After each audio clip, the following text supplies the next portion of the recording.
So what's behind Rupert Murdoch's stunning decision and what lies ahead for his empire? Well, joining us this morning with reaction is Sean McNulty, creator and writer of the WAKEUP Newsletter for the Inkler. Thank you so much for being with us this morning.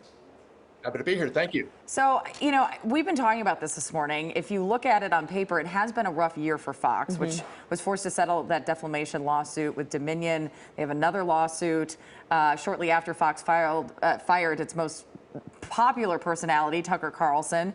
Did any of this possibly play into the role in his decision? I know he's 92 years old, but I have to imagine some of these factors do weigh in here. Yeah, and we're also a year before the presidential election, so perhaps he thought this was a time to, quote unquote, officially pass the baton. Lachlan's been, essentially running these companies for a while. Rupert's been in the picture. This is probably a little more of a formality than anything else, but it is symbolic, certainly.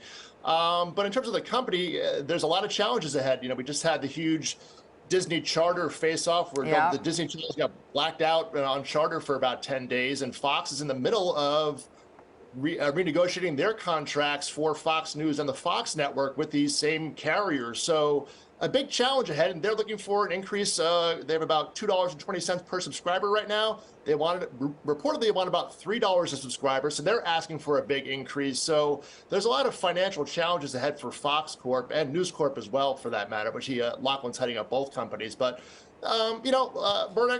Rupert he's been based out of Montana for reportedly about the past year, so he hasn't been, going to the News Corp headquarters every day in New York City or something. So it's important to note, but Lachlan has been at the helm here for a while. Yeah, definitely. And with that being said, do you think that the direction of Fox will change under him? I mean, the politics probably not. That would be shocking if that was the case. Would be shocked if Rupert wasn't playing a major role in the election cycle, either behind the scenes, maybe not as overtly. I don't think you're going to see major changes in Fox News all of a sudden. Lachlan and his father, by all accounts, are very well aligned in their points of view on things political and things business.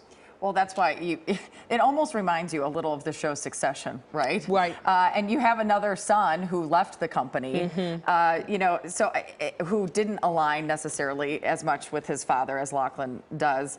As you said, he hasn't really been going to New York and doing all these meetings and all this different stuff. But really, what is ahead once this handover is complete to Lachlan, which is being reported in November?